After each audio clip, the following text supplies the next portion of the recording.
Well, as you can see, I got it done. It took me about 5 hours. You got to remove the bumper, the splash shield for the oil, the smash plate underneath, both fenders, and then you have to disconnect the entire radiator here, or auxiliary radiator. I mean, installed, it looks pretty good. It hasn't been used, so it's pretty clean. So far, as you can see, it's not pissing anything out, but I believe it has a thermostatic valve, so I won't know until, you know, it heats up. Tomorrow goes to Mercedes, gonna get the fluid taken care of and vacuum pump it. We should be good to go. I do have the main radiator, I just didn't put that in. I just don't have enough time today, so. Oh, and no check engine lights. Quick tip is when you do take the bumper off, there's a lot of sensors, but there's a main sensor harness right below your star right here.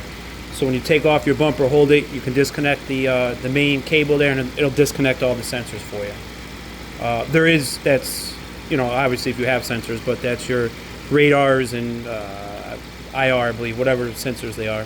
There is a temperature probe as well. It's down on the lower left here.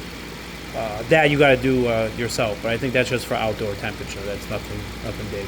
Literally just pull it right out. So, well, all right, I will update it once it comes back from Mercedes.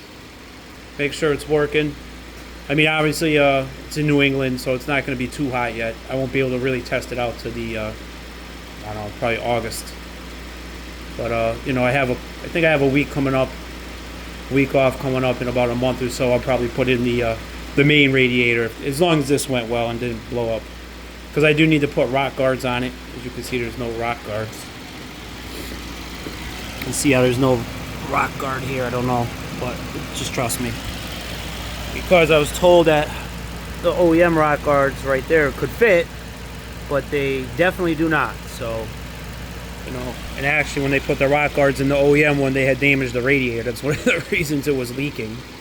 They just shoved down the rock guard and damaged the radiator. So, I mean, I guess it is what it is, right? But, you know, installation was pretty easy. The instructions weren't too good. I think the instructions were actually kind of poor. They needed to maybe add some tips and tricks on it. Hey, do this, do that, X, Y, Z type stuff. Because you're pretty much, you know, it says install radiator. That's your instruction. Obviously, I need to install the radiator.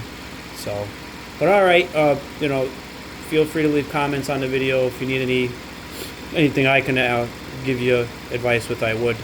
Oh, and just remember, when you do put your bumper on, you have a little bit of adjustment on the sides on each one, so you can, you know, line it up with your body work, because, you know, you don't want to take your bumper off and it's not lined up. So, all right, till next video.